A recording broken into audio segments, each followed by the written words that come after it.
임마누엘입니다. 임마누엘의 뜻이 무엇입니까? 하나님께서 우리와 함께 하신다. 하나님께서 우리와 함께 하신다 이죠. 그런데 오늘 성경을 보면 요셉은 그렇게 편치 못합니다. 요셉은 지금 고민 중입니다. 잠도 못 이루고 있는 것 같아요. 아주 고뇌에 차서 잠을 못 자고 있어요. 왜 그러냐면 큰 고민이 생겼습니다. 이스라엘의 결혼 풍습에 대해서 잠깐 말씀을 드리겠습니다. 이스라엘은 우리나라처럼 이제 결혼식을 한번 이렇게 하는 것이 아니라 정혼을 먼저 합니다. 결혼할 사람을 찾고 지참금을 준비해서 그 결혼할 여인의 집으로 가지요. 가서 지참금을 내어 놓으면서 내가 이 여인을 아내로 맞이하기를 원합니다 하면 그 집에서 이제 허락이 있게 되죠. 허락이 있으면 정혼했다 그럽니다. 이건 우리가 하는 약혼보다도 훨씬 강력한 것으로 정혼했다 그러면 이미 결혼했다라는 의미입니다. 그런데 정혼을 했다고 해서 바로 그 신부를 집으로 데려와서 같이 살 수 있는 게 아니고요. 그때부터 시작입니다. 정혼을 하고 나서 이 남자는 집으로 돌아옵니다. 자기 집으로 돌아와서 무엇을 하냐면 그 아버지의 집, 자기가 살던 집 옆에다가 이제 집을 짓기 시작합니다. 보통 한 1년 정도 걸린다고 해요. 집을 열심히 짓고 그 집이 얼추 완성이 되면 그 남자의 아버지가 그 집을 확인을 해줘요. 이 집이 다 됐구나. 이제 너도 독립해서 살 수 있을 준비가 됐구나. 이렇게 해주면 그때서야 비로소 그 남자가 남편이 아내를 데리러 갑니다. 데리러 가면 이제 정갈이 먼저 가요. 그리고는 이제 가서 그 아내를 맞이해서 집으로 오게 되죠. 새로 만든 집에 들어가서 이제 비로소 이제 부부가 됩니다. 그리고는 한 10일 정도의 혼인 예식을 합니다. 이게 이스라엘의 전 예식 과정입니다. 결혼 과정입니다. 그러니까 결혼식을 한 1년 정도 한다고 보면 되는 것이죠. 그래 이제 집을 짓고 요셉이 이제 데려오기만 하면 돼라고 하는 그때에 안 좋은 소식이 들려옵니다. 무엇이냐면 자기와 정혼한 여인 누굽니까? 마리아가 임신했다는 겁니다. 이 남자가 집을 짓는 동안에 그 아내 될 사람이 해야 될 일은 정결을 지키는 것입니다. 깨끗한 신부로 기다리는 것이거든요. 그런데 앞불사 이게 무슨 일입니까? 임신했대요. 임신했다는 소식이 들리는 것입니다. 여러분 어떻게 하시겠습니까? 여러분들이 만약 요셉이라면 어떤 반응을 보이시겠습니까? 난리가 나겠죠. 난리가 나겠죠. 청천벽력 같은 소식이 마른 하늘에 날벼락이 떨어지는 것입니다. 고민했습니다. 어떻게 해야 되나? 이걸 어떻게 해야 되나? 구약에 보면 정혼한 여인이 순결을 지키지 못하면 돌로 쳐서 죽여라 그랬거든요. 그런데 요셉은 그럴 수가 없었어요. 그래서 고민하고 무슨 결론을 내리냐면 내가 조용히 끊어야 되겠다. 돌로 칠 수는 없고 그렇게는 못하겠고 내가 드러내지 않고 조용히 끊고 마무리해야 되겠다라는 그런 고뇌에 차 있는 그 밤에 주의 사자가 나타나서 그를 데려오는 것을 무서워하지 마라. 그는 성령으로 잉태된 것이다. 그러면서 임마누엘을 말씀하십니다. 임마누엘. 그의 이름은 임마누엘이다. 근데 여러분, 임마누엘은 평화 아닙니까? 그죠? 주님께서 하나님께서 우리와 함께 하심으로 우리가 평화를 누린다. 임마누엘. 그런데 요셉의 상황과 전혀 맞지 않는 것이죠. 요셉의 상황과 어떻게 임마누엘이 연결될 수 있겠습니까? 전혀 맞지 않아요. 그건 요셉의 기대, 어쩌면 우리의 기대와 하나님의 일하심에서 오는 괴리, 그 사이의 간격이 너무나 커요. 그래서 우리가 고뇌하게 되는 것이죠. 이런 생각을 해봅니다. 우리도 마찬가지가 아니겠는가? 우리도 살아가면서 이 땅에 살아가면서 예수 믿는다는데 예수 믿는 사람으로서 살아가고 있는데 어쩌면 세상 사람들과 당하는 고난을 똑같이 당하는 것 같아요. 좀 달라야 하지 않습니까? 적어도 예수 믿는데 하나님의 아들이라는데 근데 세상 사람들이 당하는 질병, 세상 사람들이 당하는 불화, 세상 사람들이 당하는 또 무엇이 있을까요? 사고, 온갖 그런 일들. 적어도 예수 믿으면 모든 일이 다 술술 풀려야 되고 자식 키우면서 여러분 무슨 걱정하십니까? 때마다 다 다르죠. 어릴 때는 뭐 공부, 뭐 좀 더 크면은 대학, 또 있으면 직장, 뭐 결혼, 이런 많은 문제들이 있고 하는데 그것이 다 저절로 술술술 풀려야 되는 것 아닌가요? 라고 생각하는데, 그러나 보면 성도인 우리도 성실하게 신앙생활을 한다고 하지만 여전히 세상이 당하는, 세상 사람들과 다를 바 없는 그런 고난을 당하게 되는 것을 보게 됩니다. 우리의 기대와 하나님의 일하심이 너무나 큰 차이가 있는 것이죠. 저도 안타까운 경우를 많이 보게 됩니다. 정말 우리 모두가 다 그렇지만 정말 성실하고 신실한, 하나님 앞에서 사람 앞에서 정말 성실한 우리 권사님, 오늘 교회 예배 나오실 수 있을까 모르겠는데, 근데 지난주부터 몸이 너무 아파요. 근데 지난주만 아픈 게 아니고 그 전부터 아팠어요. 늘 몸이 불편하고 연약하고, 그러나 연약한 가운데서도 늘 하나님을 찾고 하나님께 예배하는 것을 기뻐하던 그 권사님, 적어도 그 정도 되시는 분들은 안 아파야 되는 것 아닌가 라는 그런 생각하지 않습니까? 하나님이 임마누엘이라면서, 우리는 하나님의 백성이라면서, 그렇다면 과연 임마누엘이 무엇인가부터 다시 살펴야 되지 않는가라는 생각을 하게 됩니다. 오늘 말씀의 그 이름은 임마누엘이라 그래요. 임마누엘을 한번 자세히 보도록 하겠습니다. 우리 신앙생활은 우리 기대대로 하는 것이 아닙니다. 우리의 경험과 심지어 우리의 기대대로 신앙생활을 하는 것이 아니고 성경 말씀대로 하는 것입니다. 성경 말씀대로, 성경에 말씀하시는 대로 우리가 신앙생활을 해야 돼요. 흔히 우리가 우리 기대대로, 성경을 봐도 이거 여담입니다만 요즘 유튜브에 보면 이상한 사람들이 많아요. 설교한다고 하는데, 이 사람들은 성경을 자기 주장을 위해서 사용을 해요.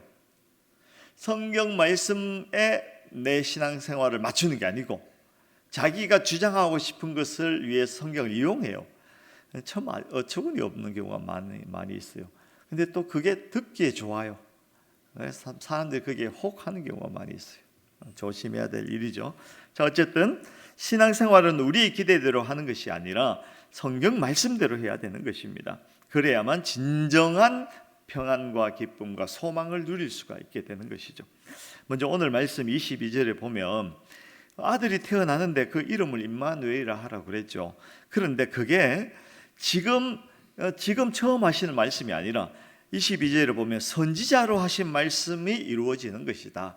하나님께서 미리 선지자를 통해서 하신 말씀, 그것이 이루어지는 것이다. 이런 말씀을 하시는 것이죠.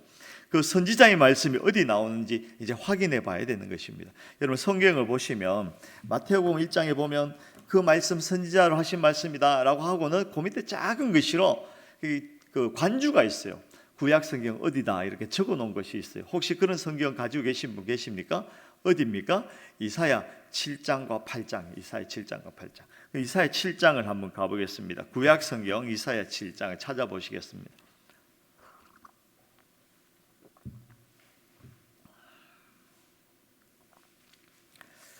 이사야 저 뒤편에 있습니다.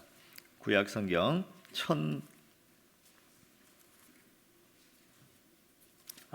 1000까지 안 걷는군요. 이사야 7장은 구약 성경 975쪽에 있습니다. 975쪽. 이사야 7장 14절을 보시기 바랍니다. 7장 14절 976쪽, 제가 가진 성경 976쪽입니다.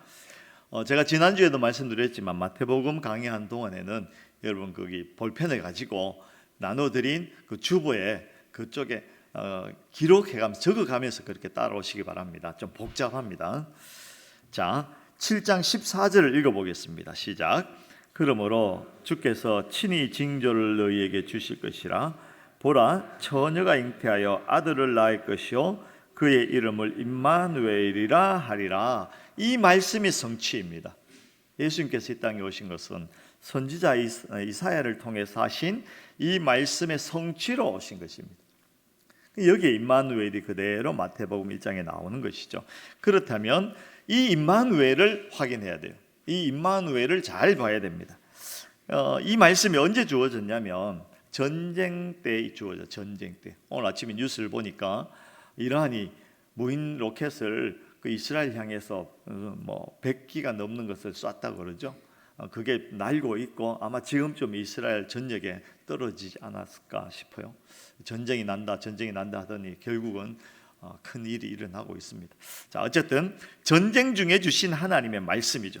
언제 전쟁이냐면 기원전 750년경에 일어났던 전쟁입니다. 당시에 패권 국가는 아수르였어요. 아수르가 그 근처에 있는 모든 나라들을 탁 지배하고 있었습니다. 지배당하는 것이 힘든 일이죠. 그 지배당하고 있던 아람과 북이스라엘, 여기 성경에서는 북이스라엘 이 너무 힘드니까 어느 날 우리 힘 합쳐서 아수르에게 대항해서 이제 아수르의 지배에서 벗어나자, 뭐 독립하자, 이런 생각을 하게 됩니다. 근데 둘 아람 나라와 북이스라엘만 합쳐서는 이거 안 될 것 같으니까 남유다에 있는 아하스 왕에게 가서 우리 같이 힘 좀 합치자, 그렇게 이제 요구를 하죠. 동맹을 맺자. 그런데 아하스 왕이 난 싫어. 아하스 왕이 가만 보니까 이 아람하고 북이스라엘 합쳐봐야 아수르한테 안 될 것 같은 것이죠. 그래서 나는 아수르 편에 설래, 이렇게 해버린 겁니다. 그러니까 아람하고 북이스라엘이 이 가만두면 안 되겠다. 당장 쫓아가서 이 남유다 아하스 왕을 몰아내고 우리와 친한 정권을 세워야 되겠다, 이러면서 침공을 하게 됩니다. 그런데 1차 침공에서 그만 이 북이스라엘과 아람 연합군이 지게 되죠. 그리고 다시 돌아가서는 다시 힘을 합쳐서 다시 쳐들어가겠어요 하고 지금 동맹을 맺고 쳐들어오는 중입니다. 그 소식을 남유다 왕 아하스가 들었어요. 아하스가 듣고는 벌벌 떨고 있습니다. 그 마음 상태를 보여주고 있는 그런 성경이 있는데요. 오늘 7장 2절을 보시면, 이사야 7장 2절입니다. 7장 2절, 어떤 사람이 다윗의 집에 알려 이르되 아람이 에브라임과 동맹하였다. 에브라임이 북이스라엘입니다.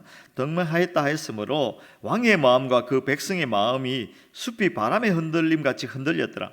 큰일 났다는 것이죠. 사시나무 떨듯이 벌벌벌 떨기 시작합니다. 한 번은 이겼지만 아니 저들이 다시 동맹해서 우리를 치러 온다고, 이 말을 믿고는 벌벌벌 떨고 있는 것이죠. 이때 하나님께서 이사야 선지자를 보냅니다. 이사야 선지자를 보내서 하나님의 뜻, 하나님 계획을 이제 일러주시는 내용이 오늘 이사야 7장에 있는 내용입니다. 그럼 아하스에게 이사야가 가서 무슨 이야기를 하냐면, 두려워하지 마라. 그 북이스라엘과 그 아람의 연합군 별거 아니야. 그들은 타다나무 부지깽이 같은 것이야. 말하자면 이게 다 타고 이제 아무 힘도 없어, 화력도 없고 이제 그냥 버려지는 것이야, 이런 이야기죠. 굳게 나를 신뢰해라, 내가 지켜줄게 라는 말씀을 하나님께서 아하스 왕에게 이사야 선지자를 통해서 이제 전해주신 것이죠. 그러면서 이사야가 재미있는 이야기를 합니다. 내가 잘 이야기했는데 네가 네 얼굴 표정을 보니까 안 믿는 것 같네. 그러면 좋아, 네가 어떤 징표라도 구해, 내가 징표를 보여주겠어. 이렇게 이야기하는 겁니다. 나 징표를 구해라, 무엇이든지 내가 보여주겠다. 그런데 아하스 왕이 어떻게 합니까? 싫어요, 괜찮아요, 징표 필요 없어요, 이렇게 이야기하는 것이죠. 그건 하나님께 징표 안 보여줘도 제가 믿겠습니다, 이런 의미가 아니고, 내가 믿는 구석이 있습니다, 내가 딴 생각이 있어서 뭐 징표 안 보여주셔도 됩니다, 이 이야기거든요. 그것을 이사야가 간파를 합니다. 그러면서 이사야 선지자가 하는 말이, 아니 징표를 구하라니까 너 무슨 꿍꿍이 있구나, 네가 하나님을 괴롭히는 것이야. 그러면서 오늘 14장 말씀을 하시는 것입니다. 내가 친히 징표를 보여주겠어. 이러면서 처녀가 잉태하여 아들을 낳으리니 그 이름을 임마누엘이라 하리라. 이게 징표로 주어진 것입니다. 임마누엘이 어디에 나오냐면, 아하스가 하나님을 신뢰하지 않고 자기 꿍꿍이대로 살려고 하는 그때에 주어진 징표가 임마누엘입니다. 잘 생각하시기 바랍니다.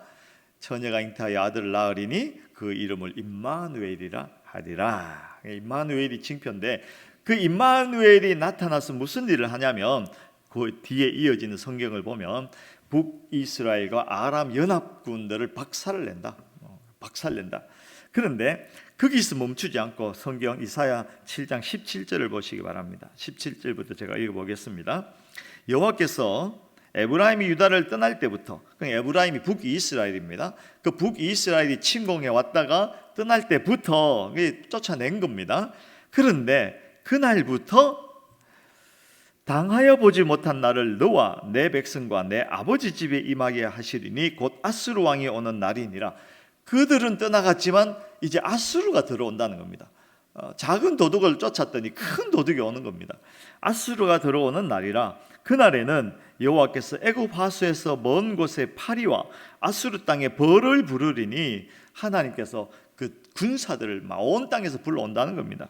다 와서 거친 골짜기와 바위 틈과 가시나무 울타리와 모든 초장에 앉으리니, 그날에는 주께서 하수 저쪽에서 세내온 삭도 곧 아수르 왕으로 내 백성의 머리털과 발털을 미실 것이요 수염도 깎으시리라. 그 아수르 왕이 삭도가 되어서 와서 이스라엘의 머리털과 발털, 온몸에 있는 털을 다 밀어버린다는 겁니다. 그 당시에 털은요, 머리털도 그렇고 모든 털은 그 사람의 영광이었어요. 그러니까 아수르 왕이 와서는 이스라엘의 영광을 싹 밀어버린.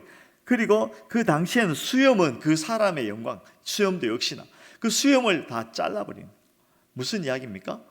이스라엘의 수치를 당하게 될 것이다, 이 이야기를 하시는 것이죠. 누가? 임마누엘이 오면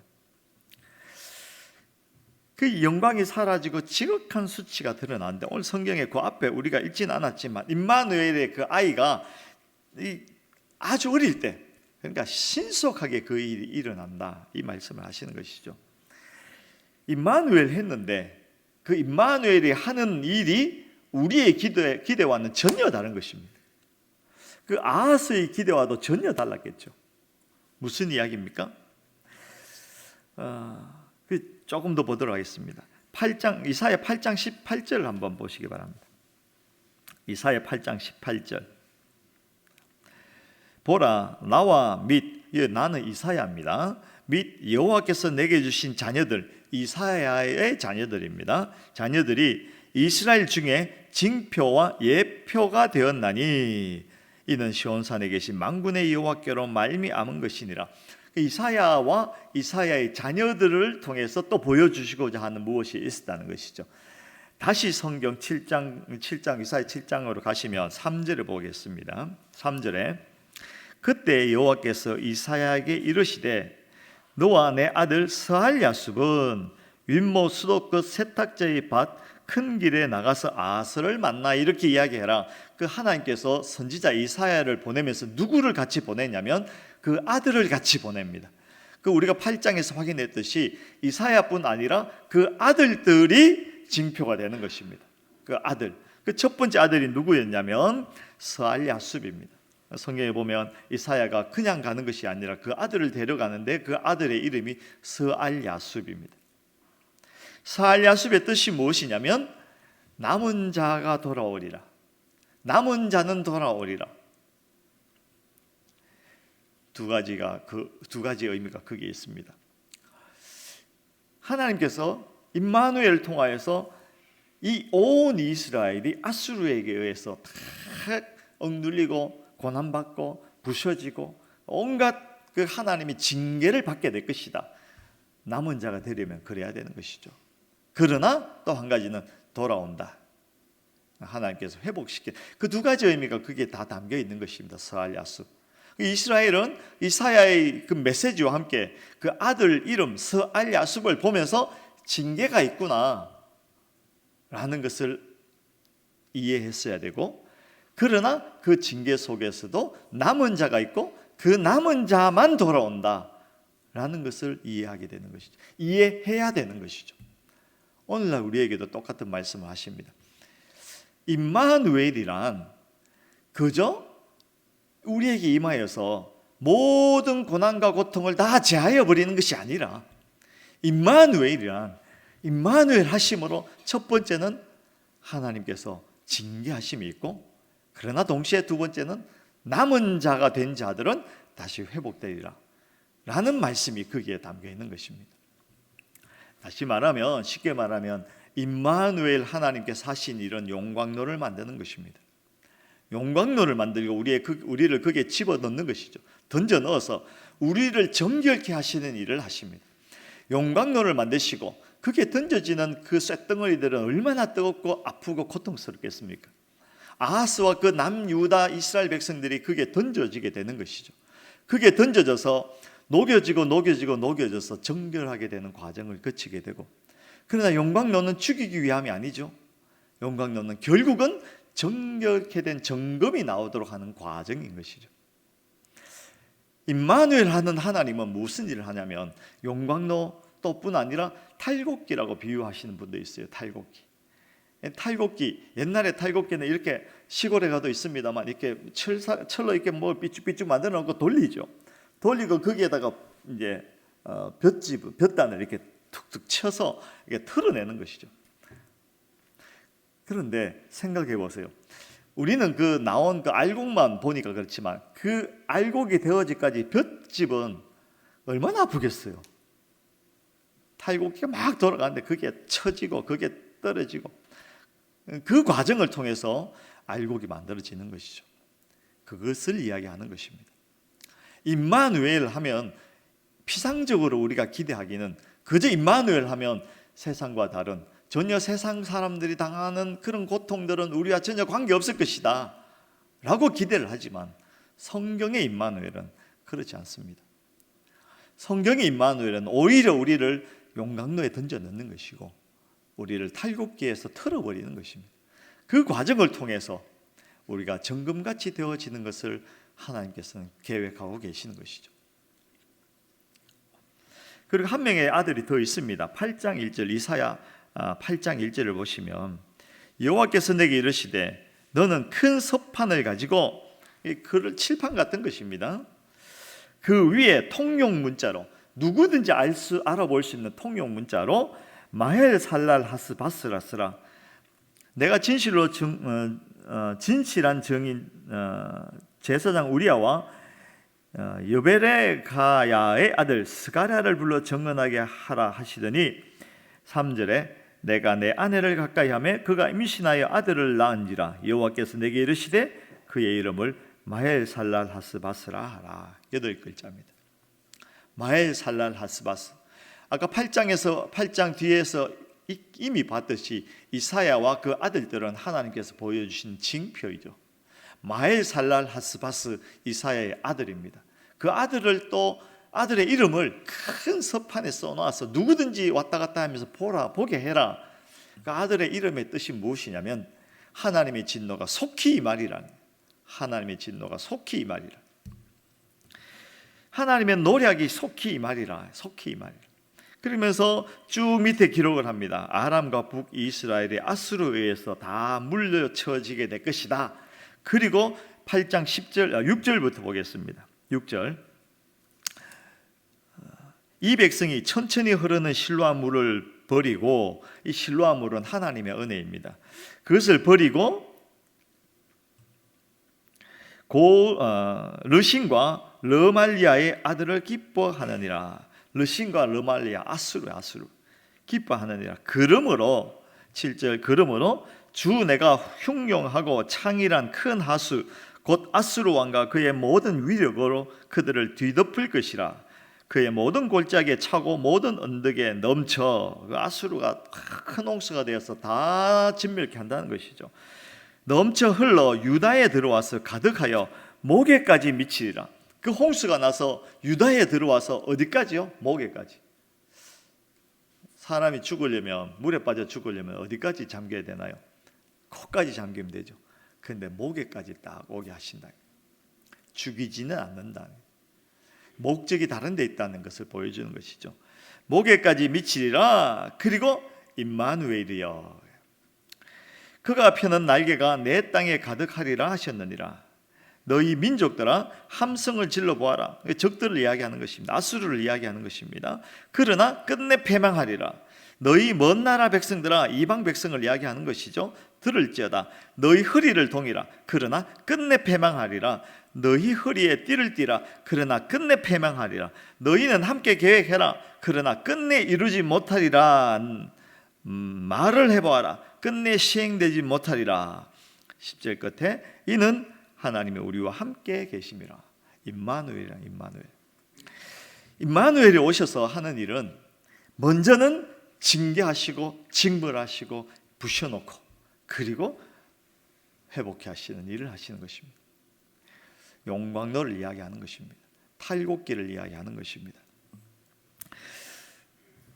노력이 심히 임할 것이다. 그러나 그 끝은 다시 회복되는 것이다. 이 말씀을 하시는 것이죠. 마헬 살랄 하스바스. 여러분, 때로는 성경이 우리의 기대와 다를 때가 있어요. 그러나 아마 제 생각에는 때로는이 아니라 거의 대부분 우리는 우리 기대대로 신앙생활을 합니다.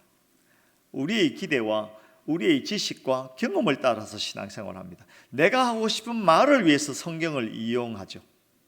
그러면 안 됩니다. 성경대로 신앙생활을 해야 진정 세상이 줄 수도 없고 세상이 이해할 수도 없는 진정한 기쁨과 평안과 소망이 우리에게 오는 것입니다. 성경의 임마누엘은요, 그저 우리를 살리고 어떤 경우든지 모든 것이 형통하게 하겠다는 하나님의 말씀이 아닙니다. 성경의 임마누엘은 우리를 정결케 하기 위한 용광로가 되겠다는 말씀을 하시는 것입니다.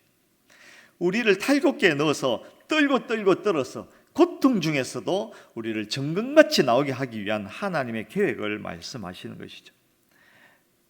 마헬 살랄 하스바스 스할 야숲 꼭 기억하시기 바랍니다.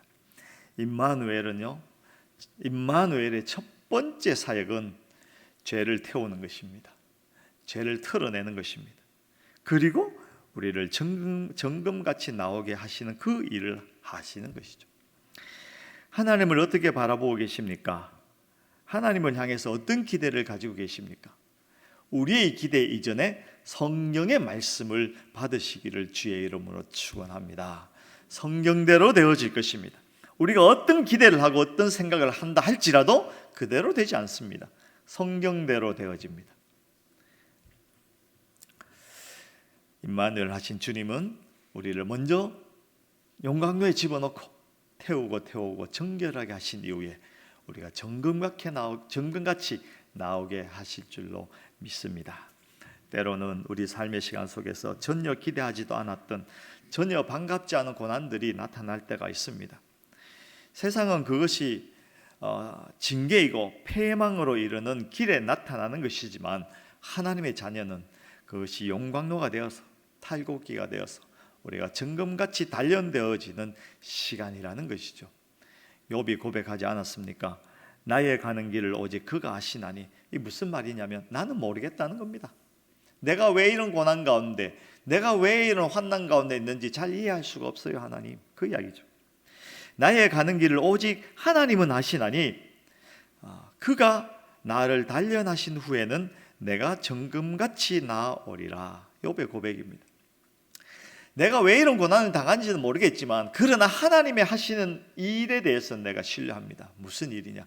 나를 용광로에 집어넣으시고 나를 탈곡기로 떨어내시고 결국은 내가 정금같이 되어 나타나게 될 줄로 믿습니다. 그 고백을 하는 것이죠.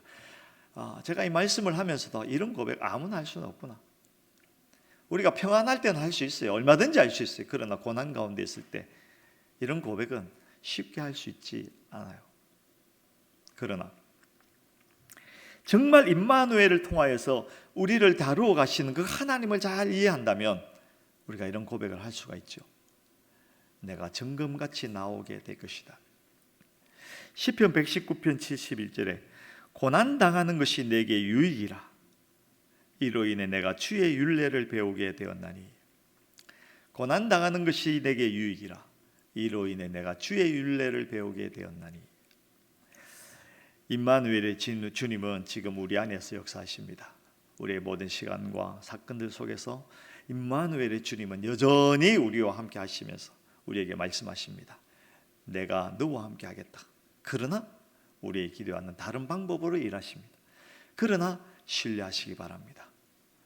신뢰하시기 바랍니다. 결국 그 남은 자를 회복시키시는 그 하나님, 그 임마누엘의 하나님을 신뢰하심으로 비록 내가 지금 이해되지 아니하는, 지금 도저히 받아들일 수 없는 상황 속에 있다 하더라도 결국 하나님께서는 우리를 승리케 하신다는 그 확실한 믿음 가운데서, 그 임마누엘 하나님을 믿는 믿음 가운데서 끝까지 달려가시기를 주의 이름으로 축원합니다.